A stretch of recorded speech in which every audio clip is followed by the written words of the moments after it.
Уважаемые коллеги, добрый день. Я рад приветствовать вас на вебинаре об организации сопровождения школ участников проекта «Эффективная школа».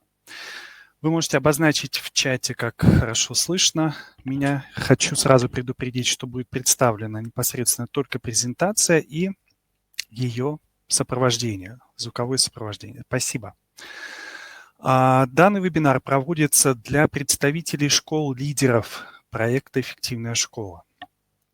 И сегодня мы с вами рассмотрим основные аспекты сопровождения школ участников проекта, основные функции, которые, в общем-то, как ожидается в рамках проекта, должна взять на себя школа-лидер, как такой флагман в рамках школьной команды внутри конкретного муниципалитета по повышению качества образования непосредственно в школах. Также мы рассмотрим основные аспекты данного проекта и, самое главное, это ближайшие мероприятия. Давайте мы продолжим. Я хочу буквально несколько моментов обратить, опять же, на нормативное основание проекта, поскольку у нас, наверное, есть участники, которые были и на предыдущих вебинарах, посвященных данному проекту, но в любом случае. Соглашение о предоставлении субсидий с федерального бюджету Республики Коми. Данное соглашение было подписано в конце 2019 года, 20 декабря, и этот проект у нас продолжается уже в течение нескольких лет, то есть в течение 3 лет. Мы его достаточно успешно реализуем, делимся практиками непосредственно и с другими субъектами Российской Федерации. Приказ Министерства образования, науки и молодежной политики Республики Коми от 10 февраля 2020 года, 54-П. Именно этот приказ, он регламентирует, по сути, реализацию всех мероприятий по повышению качества образования в школах, которые включены непосредственно в данный проект, и, соответственно, описывает и механизмы взаимодействия, и ожидаемые результаты от реализации данного проекта на всех уровнях: республиканском, условно говоря, муниципальном, школьном и так далее. Это не единственное нормативное основание проекта, поскольку уже есть приказы министерства о составе школьных команд и, соответственно, есть информация о специалистах, в частности, которые осуществляют сопровождение школьных команд. Они определены на уровне муниципалитета, они определены на уровне Института развития образования.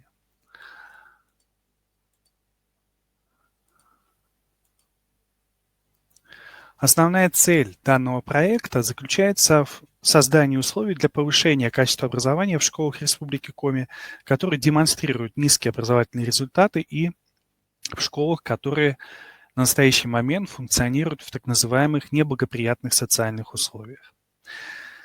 И на этом же слайде представлены несколько показателей, которых мы должны достичь по реализации данного проекта в данном календарном году. Во-первых, доля региональных систем общего образования, в которых должны быть разработаны и должны быть реализованы мероприятия по повышению качества образования в общеобразовательных организациях, показавших низкие образовательные результаты по итогам учебного года, и в общеобразовательных организациях, функционирующих в неблагоприятных социальных условиях, в общем количестве региональных систем вы видите не менее 60%. Но непосредственно Министерство образования, науки и молодежной политики Республики Коми реализует данный проект во всех муниципалитетах республики, поэтому данный показатель у нас значительно превышает требуемый и составляет 100%. Также по результатам реализации мероприятий данного проекта мы должны зафиксировать, как это ожидается, положительную динамику качества подготовки в общеобразовательных организациях с низкими образовательными результатами или функционирующих в неблагоприятных социальных условиях. У нас осуществляется ротация школ, участвующих непосредственно в проекте. И в 2020 году у нас сменились школы-лидеры, у нас сменились школы-участники, дабы обеспечив данный показатель и, соответственно, включив как можно большее количество тех образовательных организаций, которые могли бы стать активными участниками данного проекта. Ну и достаточно общо представленные, но содержательно наполненные — это показатель полнота комплекса мер кадровой поддержки школ с низкими образовательными результатами. Также хочу ознакомиться с основными направлениями реализации проекта, достаточно, так скажем, рамочно. Разработка и реализация региональной концепции или модели поддержки школ с низкими результатами обучения и школ, функционирующих в неблагоприятных социальных условиях. Данная концепция уже разработана, и часть информации из этой концепции мы сегодня также используем в нашей встрече для того, чтобы обсудить механизмы взаимодействия на уровне структуры, на уровне организации сопровождения и так далее. Проведение в 100% общеобразовательных организаций субъекта Российской Федерации, то есть республики, анализа данных об образовательных результатах и внешних социальных условиях работы общеобразовательных организаций, идентификация группы школ и так далее. Хочу обратить ваше внимание, что в этом году изменились некоторые условия, в данном случае идентификации. Мы предложили непосредственно во взаимодействии с муниципалитетами, то есть с управлениями образованием, определить самостоятельно тот список школ, который потенциально может стать непосредственно участником данного проекта, и с точки зрения как школы-участника, так и школы-лидера. Ну и параллельно мы анализировали результаты, образовательные результаты, как это требуется по методологии, за предыдущий непосредственно учебный год. При этом какие показатели в основном использовались для определения и школ-участников, и тем более школ-лидеров? Это показатели государственной итоговой аттестации по русскому и по математике. Это результаты ОГЭ и ЕГЭ. В ЕГЭ математика рассматривалась по базе. И, конечно же, это результаты всероссийских проверочных работ предыдущего года, которые как раз и послужили отчасти основанием для определения непосредственно списка, который мы согласовывали с муниципалитетом. То есть все участники, все школы-лидеры, они согласованы на уровне муниципалитета и уже включены непосредственно в приказ. Разработка региональной и муниципальных программ поддержки школ с низкими результатами обучения, школ, которые функционируют в неблагоприятных социальных условиях, и пакета нормативных правовых актов, обеспечивающих реализацию указанной программы. Региональная программа поддержки школ также разработана, и она согласована в данном случае с теми показателями федерального мониторинга, который осуществляется в отношении реализации проекта. Также показатели, которые используются для оценки качества образования на Рособорнадзором на современном этапе, ну и так далее. И, соответственно, в настоящий момент мы вчера проводили вебинар как раз с представителями муниципальных методических служб, со специалистами управления образованием. Начинается разработка как раз именно муниципальных программ поддержки школ, либо совершенствования уже существующих. Создание региональной и муниципальной инфраструктуры для оказания информационно-методической помощи общеобразовательным организациям на базе консультационных центров, пунктов, организаций на уровне субъекта Российской Федерации и муниципалитетов. Предоставление общеобразовательным организациям, вошедшим в региональную программу, аналитических данных по результатам мониторингов, консультирования и сопровождения как организаций, так и педагогов данных организаций. В настоящий момент у нас завершается входной мониторинг реализации программы поддержки школ, и каждая школа-участник данного проекта получит адресный аналитический отчет по результатам входного мониторинга. Я благодарю те школы-лидеры, которые также приняли участие в мониторинге, хотя для них это, конечно же, в принципе было не обязательным, поскольку мы говорили о том, что только 37 школ, вошедших непосредственно в статусе школ-участников, должны были пройти непосредственно данный входной мониторинг. То же самое будет касаться и двух оставшихся этапов. Промежуточного, который пройдет в сентябре. Этот этап непосредственно осуществляет школы-участники. И в декабре по итогам реализации данной программы в течение календарного года тоже школы-участники. Школы-лидеры в рамках данного мониторинга принимать участие не рекомендуется, то есть он, в общем-то, направлен как раз именно на отслеживание динамики качества образовательных результатов у школ-участников. Разработка в 100% общеобразовательных организаций, вошедших в региональную программу школьных программ повышения качества образования. И это одно из направлений деятельности, которое является достаточно актуальным для нынешнего временного, так скажем, периода. Об этом мы поговорим с вами несколько позже, когда будем рассматривать ближайшие непосредственно задачи. То же самое это касается и следующего направления деятельности. Это заключение партнерских договоров, договоров о сотрудничестве, школ с низким, то есть вошедших непосредственно в проект, и школ-партнеры или школ-лидерами, то есть непосредственно с вами. У нас есть определенная цифра, которую мы должны достичь, но, как правило, большинство школьных команд подобные партнерские договоры оформляют. И сегодня я также продемонстрирую, что может быть примерным, так скажем, содержанием данного партнерского соглашения либо договора.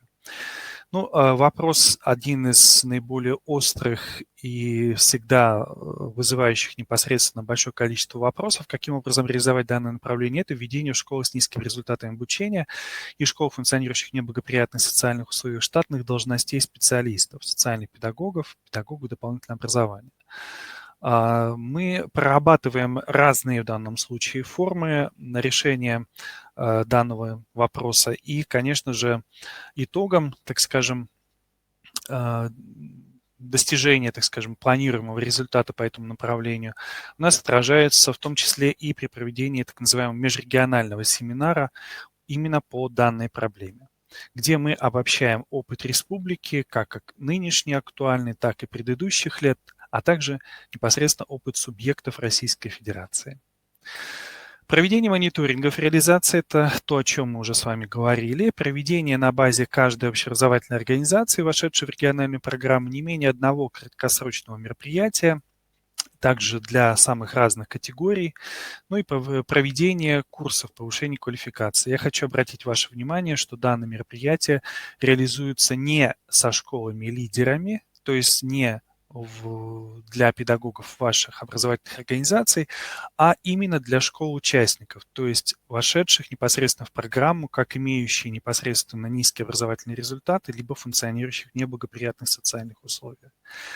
Но практика предыдущих лет показала, что мы достаточно активно привлекаем и школы-лидеры, которые могут быть и базы для проведения курсов повышения квалификации, например, как это было в прошлом году, сделано в ИНТЕ и так далее, для проведения иных мероприятий, которые будут носить уже статус, может быть, не муниципальных, а республиканских. Такие предложения мы тоже рассматривали.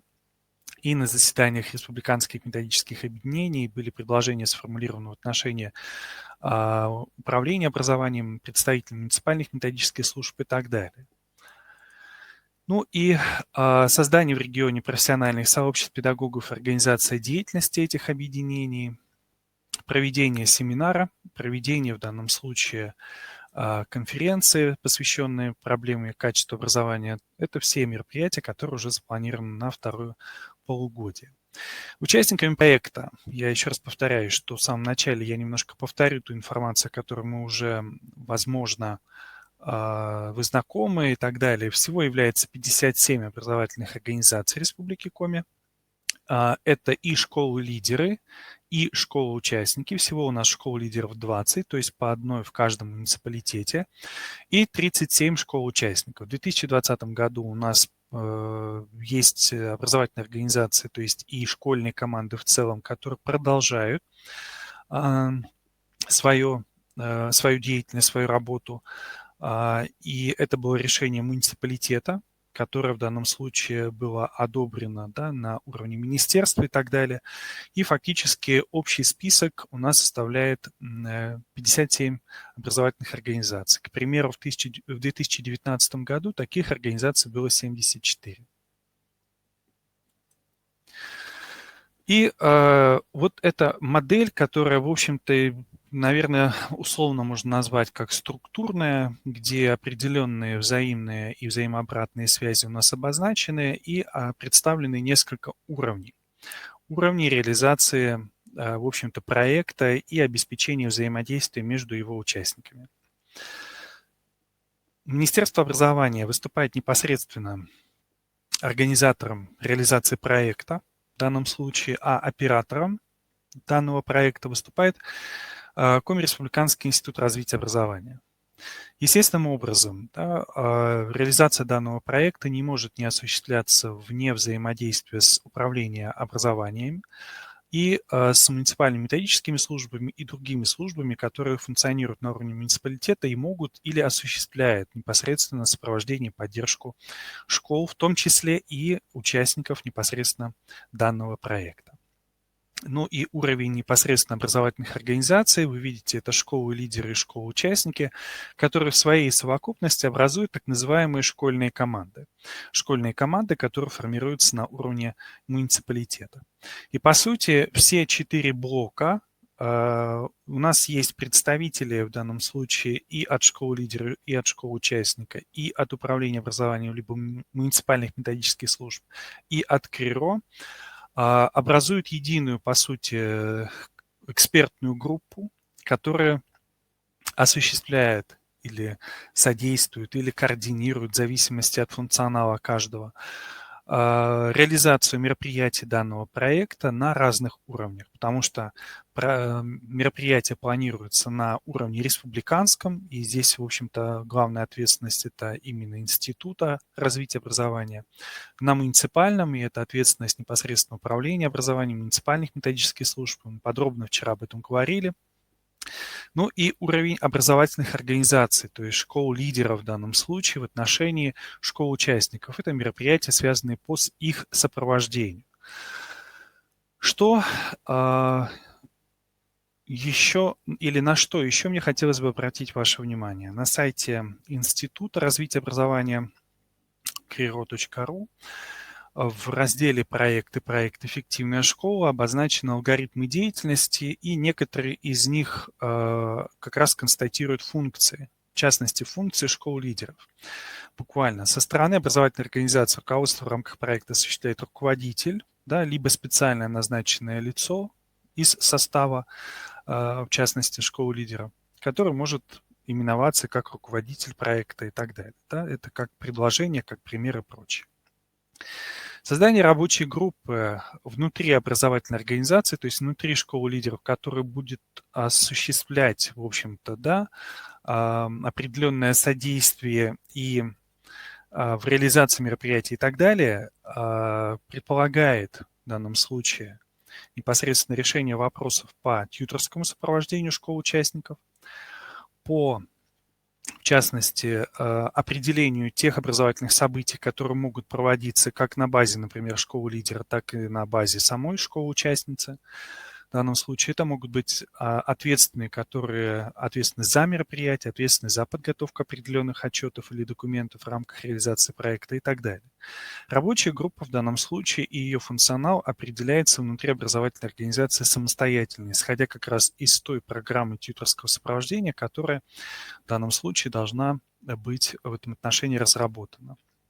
Ну и проведение образовательных событий на основе календарного плана графика, то есть до конца 2020 года. На это мне хотелось бы обратить особое внимание, поскольку, к сожалению, реализация проекта у нас осуществляется в течение календарных лет, а не учебных годов.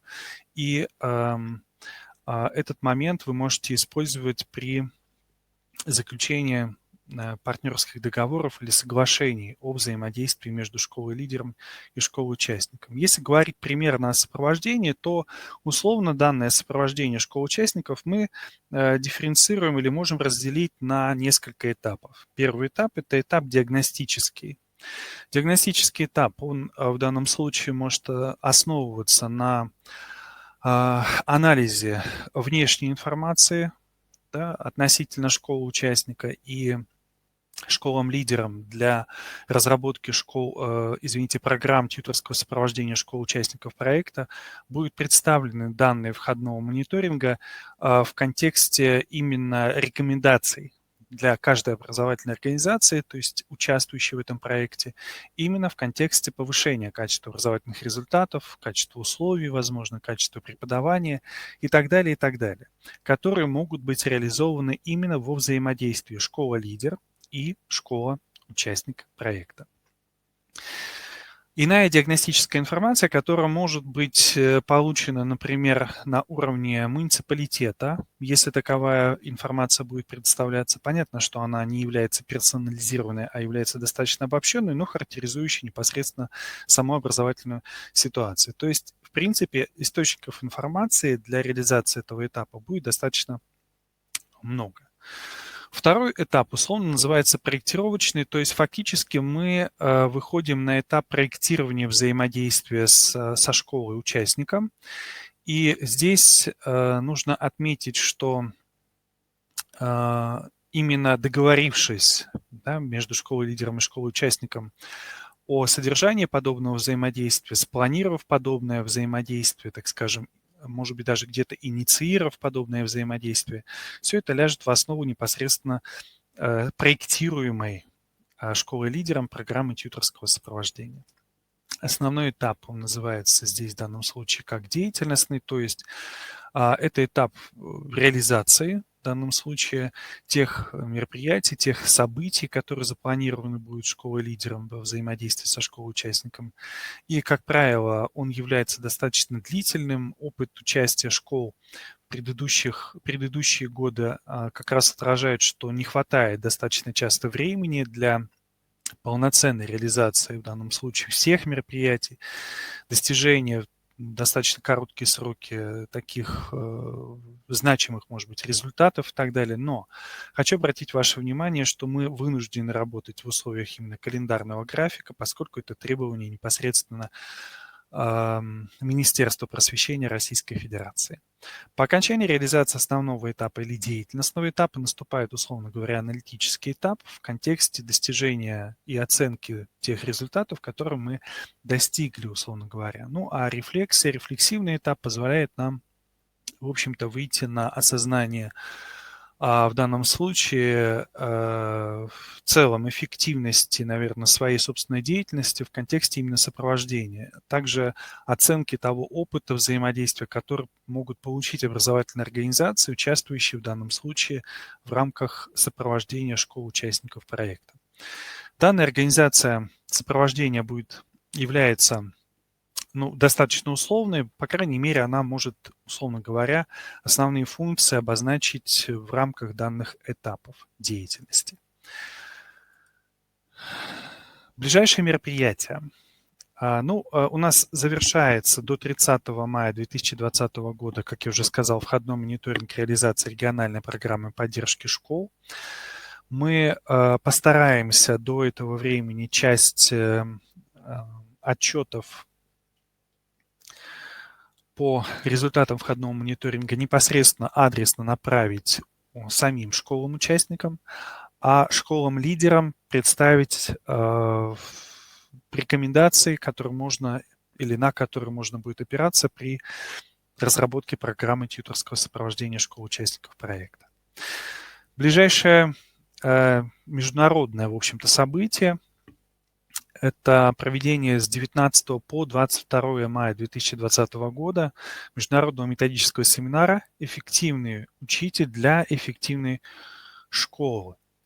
И здесь, обратите, пожалуйста, внимание, есть ссылка на регистрацию. Хочу обратить ваше внимание, что данное мероприятие реализуется в рамках данного проекта, и оно ориентировано на участие и школ-лидеров, и школ-участников проекта.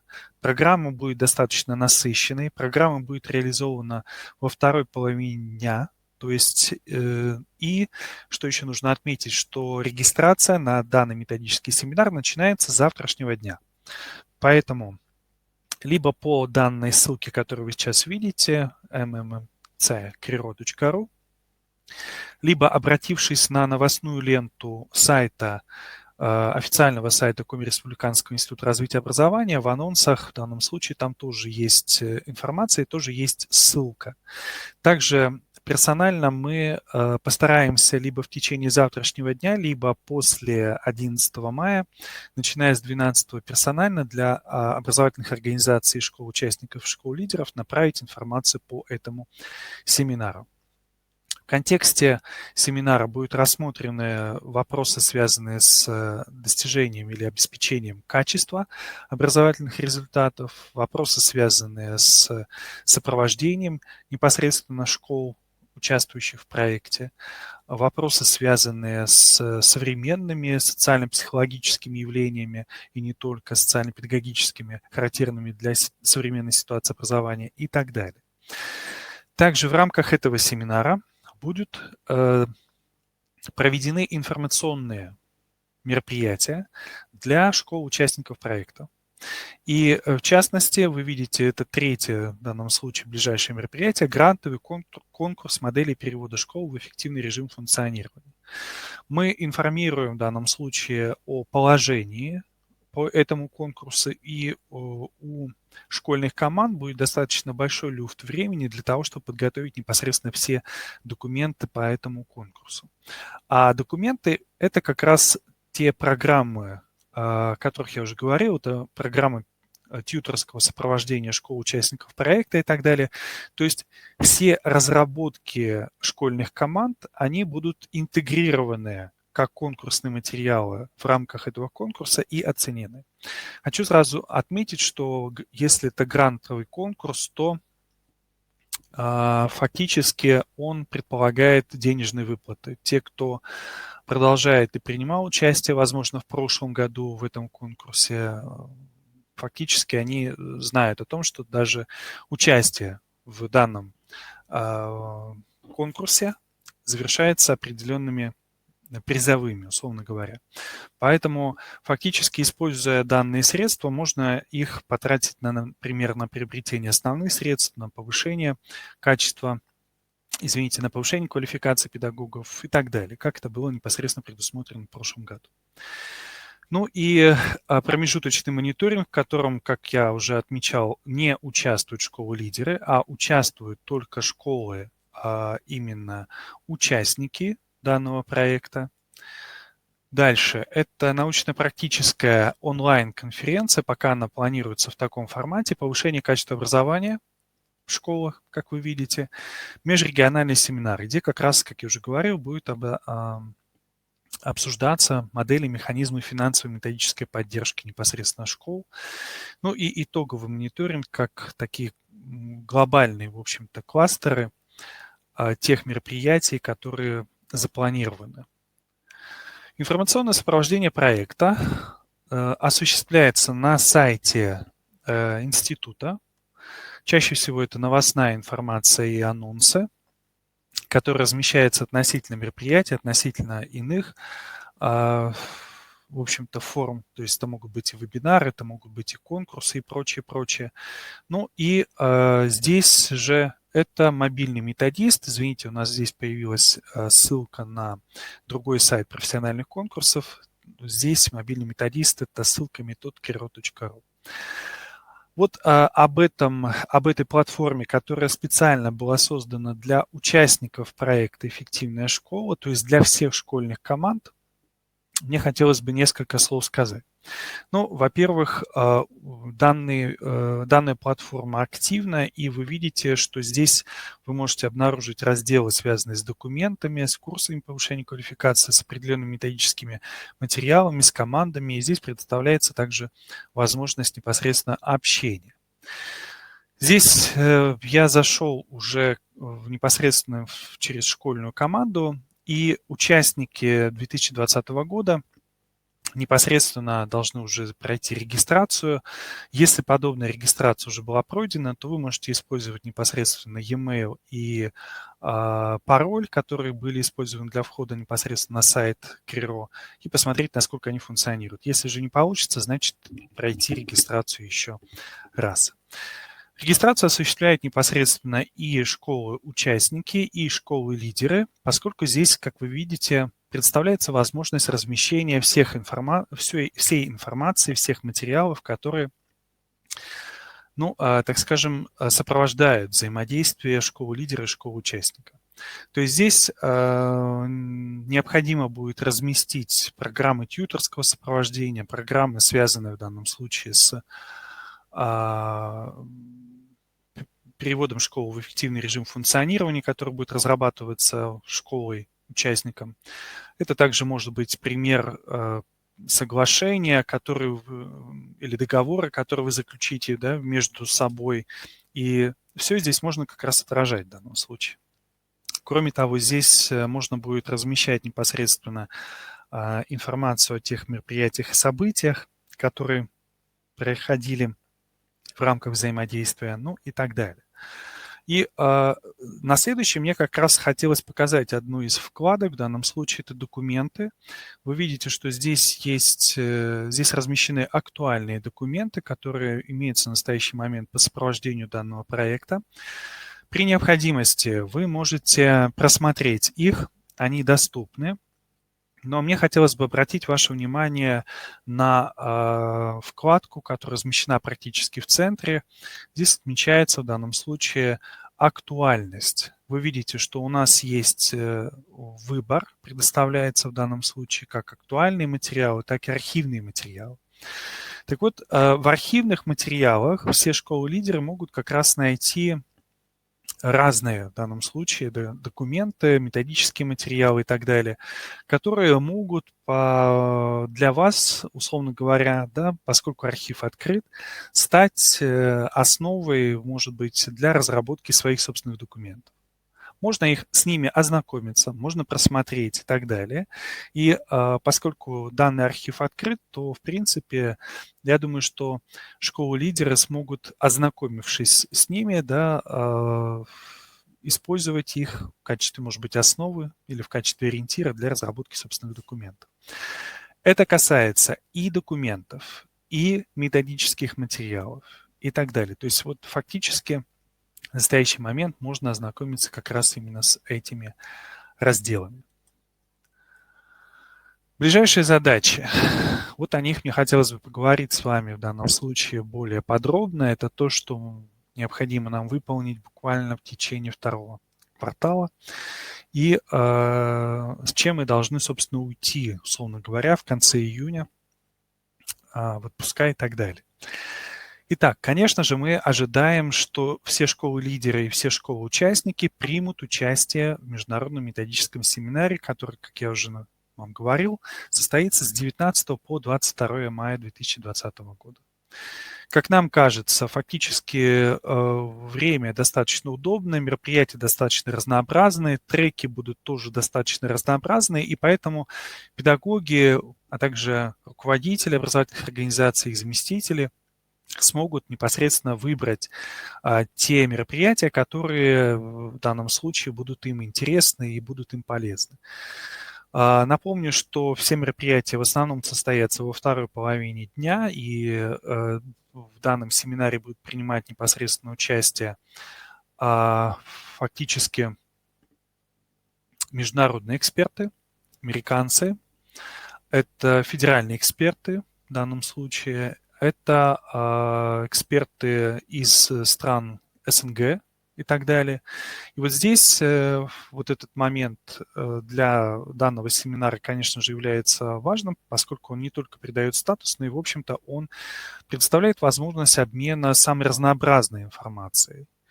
И в этом отношении, да, в данном случае, опыт других субъектов, опыт даже других стран может быть полезен для школ-лидеров, для школ-участников и так далее. Второй момент – это регистрация управленческих и педагогических кадров в республиканских профессиональных сообществах. В частности, мы предлагаем педагогическим работникам, ну, конечно же, мы в первую очередь адресуем данную просьбу школам-участникам, зарегистрироваться в составе республиканской профессиональной сообщества, то есть РМО, республиканских методических объединений. Ту же рекомендацию мы в данном случае направляем, так скажем, да, и школам-лидерам, которые тоже могут присоединиться к республиканским методическим объединениям, если они еще этого не сделали.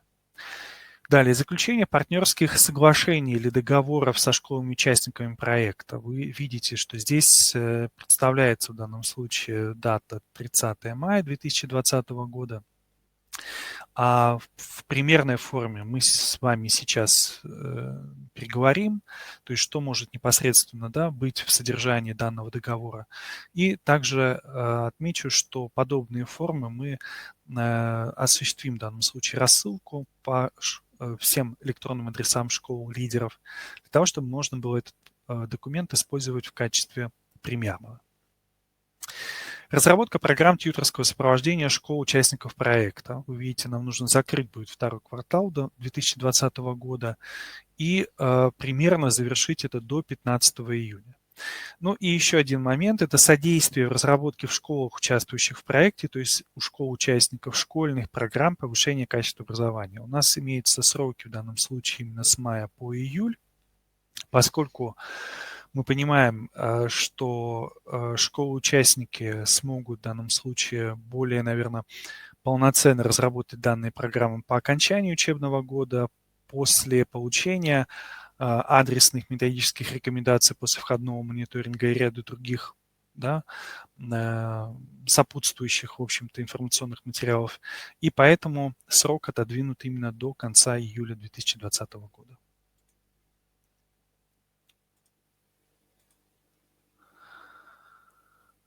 Как может выглядеть партнерское соглашение? Ну, вы видите, во-первых, ссылку на доступный пример партнерского соглашения. Хочу сразу сказать, что данный пример находится в разделе на платформе «Мобильный методист» «Документы». И если данный пример не отражается в актуальных, то можно зайти будет в архив и найти как раз вот этот вот пример партнерского соглашения. Ну, условно говоря, да, традиционный документ, как правило, включает в себя несколько блоков, хотя еще раз обращаю ваше внимание, что это лишь пример. Вы самостоятельны как раз в создании подобных документов и в определении их содержания. Традиционно, как правило, выделяется предмет договора, сроки действия соглашения или договора, прочие условия, если таковые имеются, ну и обязательно это, конечно же, реквизиты сторон, свидетельствующие о согласовании с обеих сторон, в данном случае предмета данного договора. Традиционно перед предметом, как правило, фиксируется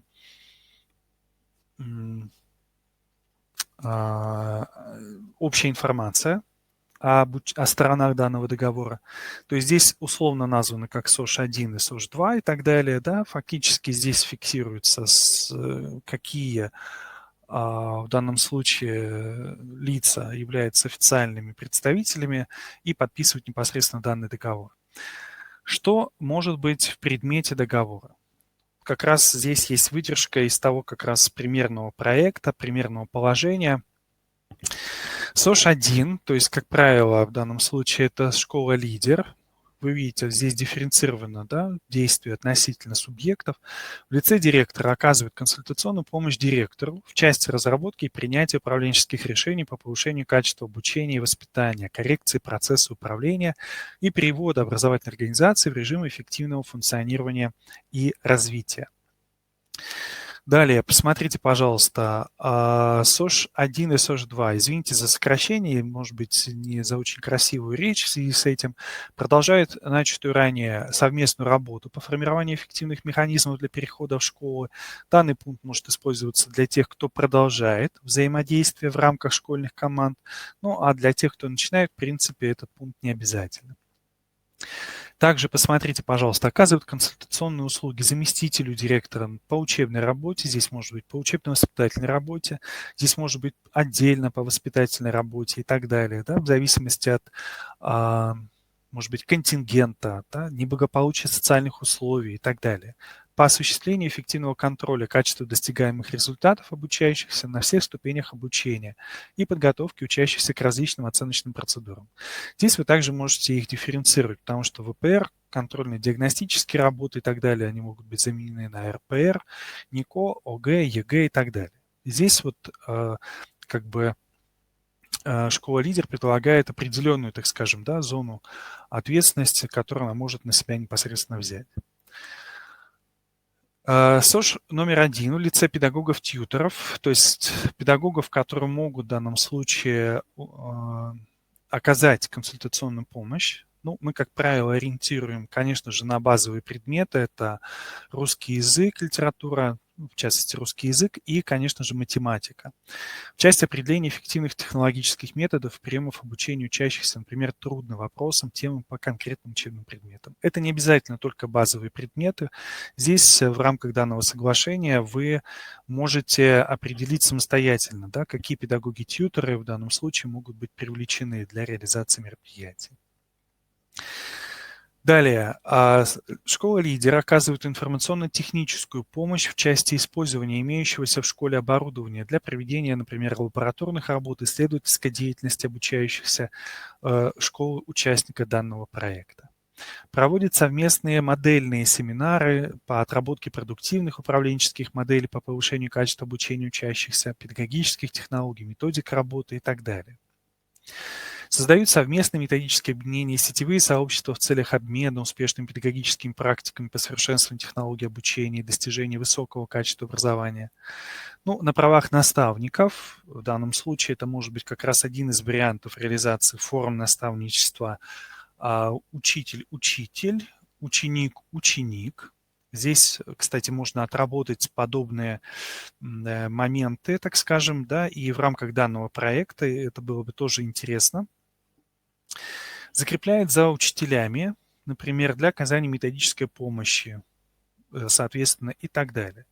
Ну и этот список предмета договора можно продолжить и так далее, да, но еще раз обращаю ваше внимание, что школы-лидеры самостоятельны в определении данного предмета. Самое главное, этот предмет договора, этого соглашения должен быть согласован в данном случае обеими сторонами, и школоучастником, и школой-лидером.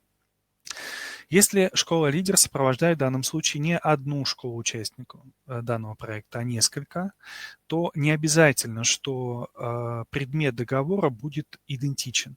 Он может быть таковым, и это решение образовательной организации. Но я полагаю, что школа-лидер с учетом специфики и самой школы-участницы, да, данного проекта, и той образовательной ситуации, которая сложилась в данном образовательном учреждении, конечно же, все эти факторы будут влиять на соглашение, на его предмет и так далее, и так далее.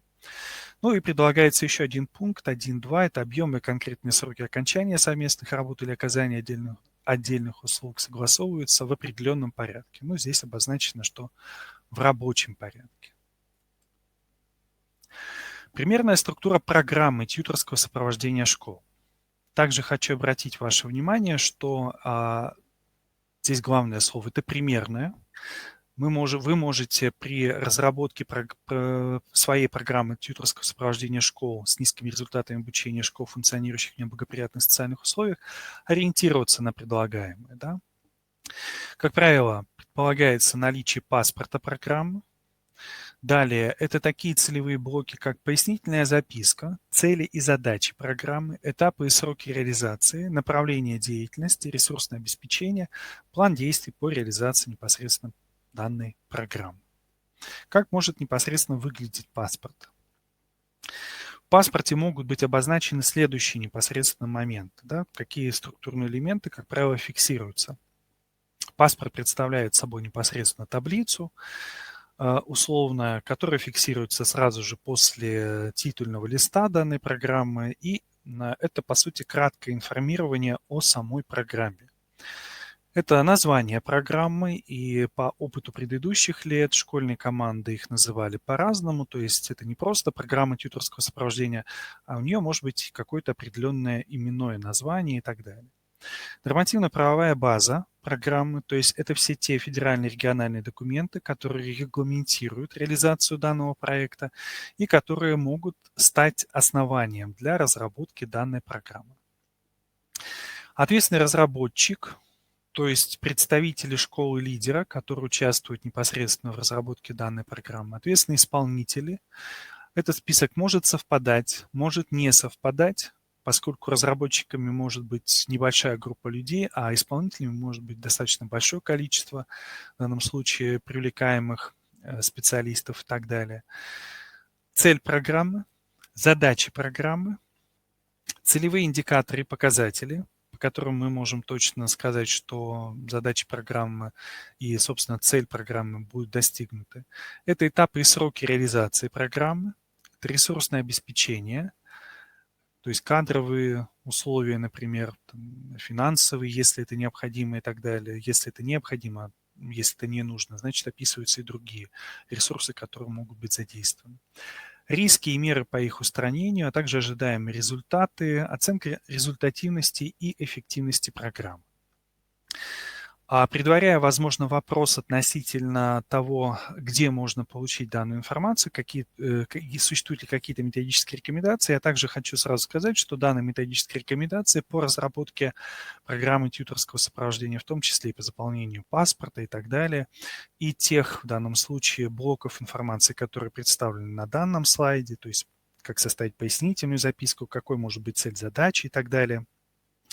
В целом опыт предыдущих лет, да, какие мероприятия, какие планы действий по реализации программы в данном случае можно использовать, в какие сроки проводить и так далее данные мероприятия, вам будут направлены для разработки. Также обращаю ваше внимание на то, что программы тьюторского сопровождения имеются в методических материалах, и они также размещены в архиве. И при необходимости все школы-лидеры, осуществляющие данную функцию в 2020 году, могут обратиться либо к своим уже созданным программам, либо к тем, те, кто включаются в этот проект только в этом году, к размещенным в архиве платформы «Мобильный методист», для того, чтобы вы могли определенным образом непосредственно как-то сориентироваться. Ну и еще один момент. Я хочу сказать, что кураторами проекта выступает в данном случае Центр научно-методического сопровождения программ проекта в области образования. Непосредственно мы работаем под руководством проректора по научно-методической работе Габовой Марины Анатольевны, которая является прямым куратором реализации данного проекта от руководства института. Ну и два специалиста. Это Аверин Александр Викторович и Орешникова Анастасия Вячеславовна. Вы видите наши телефоны. При необходимости вы можете писать, вы можете звонить. Мы обязательно ответим, прокомментируем все, что вас беспокоит, какие вопросы имеются относительно сопровождения, относительно разработки каких-либо документов, программ и прочее. Хочу обратить ваше внимание на следующие моменты. Дабы минимизировав непосредственно риски неудовлетворительного, условно говоря, сопровождения школ-участников, я прошу школу-лидеров непосредственно инициировать, да, взаимодействие со школами-участниками.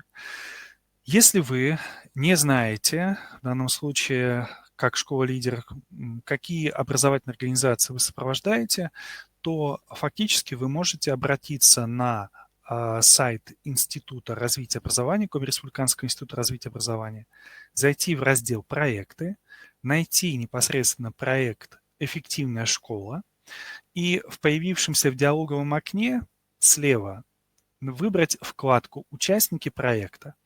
И все участники проекта 2020 года, а файл как раз будет так и называться, в данном случае вся информация по всем участникам, то есть по всем 57 образовательным организациям, по всем специалистам от Управления образования и муниципальных методических служб, по специалистам Коми Республиканского института развития образования, там тоже представлено. Там представлено и фактически есть выходные данные, то есть куда можно написать, куда можно позвонить и так далее. То есть в этом отношении мы открыты к взаимодействию и так далее. Если у вас останутся вопросы по взаимодействию со школами-участниками, либо вы не найдете какой-либо информации, вы можете написать на мой электронный адрес avaviring@kiro.ru, либо позвонить по телефону в Сыктывкаре 28 60 11, добавочный 339. Уважаемые коллеги, я готов ответить на вопросы. Ну вот Ольга Юрьевна Белякова говорит о том, что связь плохая. Я прошу прощения, если это так, но остальные вроде бы как не жалуются. Уважаемые коллеги, я пока вернусь непосредственно на предыдущий слайд. Вы можете вопросы записать в соответствующие вкладки, либо непосредственно записать их в чате.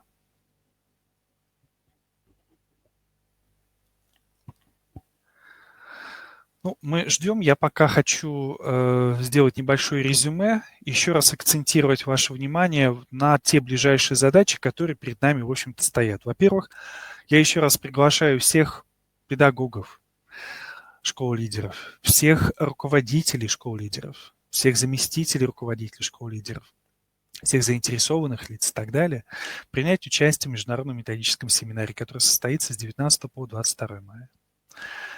Далее.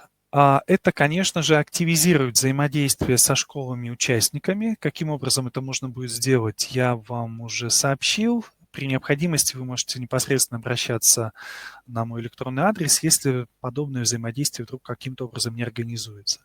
Но начать работу именно по подготовке партнерских соглашений со школами-участниками проекта.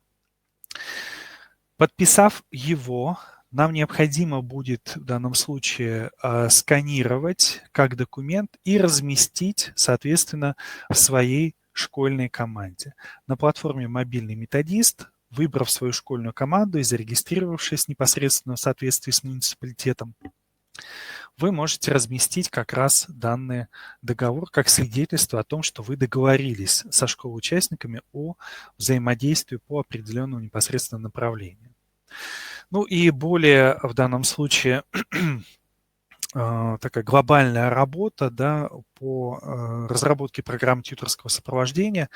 Мы должны завершить эту работу в конце второго квартала 2020 года и также разместить данные программы на платформе «Мобильный методист». Параллельно школы-участники будут разрабатывать и свои собственные программы, и также будут размещать на данной платформе. Еще раз хочу обратить ваше внимание, что все эти документы затем станут конкурсными для грантового конкурса. Этот конкурс у нас является призовым. Первое место у нас распределяется в объеме, насколько мне помнится, 500 тысяч среди всех победителей, то есть и школ-лидеров, и школ-участников. Второе место 400 тысяч, а третье место 300 тысяч. Участники также будут получать определенную фиксированную сумму денежных средств. Поэтому все данные документы, они будут использованы, в том числе как конкурсные, и поэтому я призываю вас к активному участию в разработке, в общем-то, этой документа. Относительно размещения презентации. Мы подготовим новостную информацию в данном случае на сайте КРИРО о том, что сегодняшний вебинар состоялся, и там данная презентация будет непосредственно представлена. И также будут даны ссылки на, соответственно, платформы и другая информация, которую мы сегодня с вами обсуждали и так далее, то есть где ее можно непосредственно получить и прочее. Нужно ли прописывать в пояснительной записке основные данные по школам-участникам для определения целевых показателей, нам как школе-лидеру или через управление образованием? Данная ситуация, в общем-то, может быть решена следующим образом. Да? Именно по результатам входного мониторинга, который в основе, так скажем, да, может и наполнить пояснительную записку, вы можете использовать непосредственно эти данные. То есть фактически будут обозначены определенные, условно говоря, противоречия, определенные, возможно, проблемы, которые в целом могут быть связаны с сопровождением школ-участников данного проекта. Поэтому данная информация может быть вами использована. При необходимости, еще раз хочу обратить ваше внимание, что вы можете непосредственно писать специалистам центра, а также тем специалистам от муниципалитета и КРИРО, которые участвуют в сопровождении школьных команд. да, если таковая трудность у вас, например, сохранится и прочее.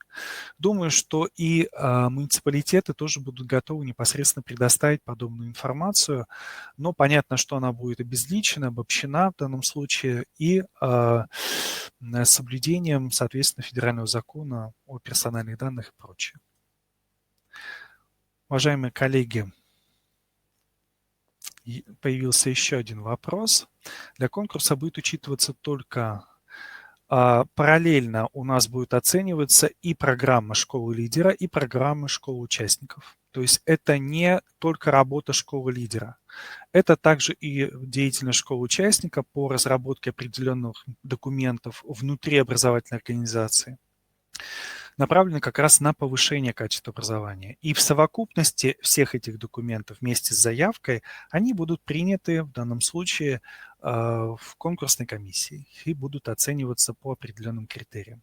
И еще раз напоминаю, что именно по этому мероприятию, по грантовому конкурсу у нас состоится самостоятельное информационное мероприятие в рамках международного методического семинара «Эффективная школа, эффективный учитель для эффективной школы». Уважаемые коллеги, если нет вопросов или если эти вопросы появятся позже, вы можете непосредственно написать их на мой адрес, и я обязательно прокомментирую, что в данном случае мы понимали, либо ожидаем и так далее. Я хочу поблагодарить вас за то, что в такое непростое время вы нашли возможность потратить практически целый час на обсуждение основных непосредственно моментов, связанных с сопровождением школ участников проекта. И я хочу пожелать вам всего самого наилучшего, конечно же, в этой ситуации здоровья, ну и, конечно же, поздравить с наступающим праздником. Очень для нашей страны великим, очень-очень важным. Огромное спасибо за работу. Всего доброго и до свидания.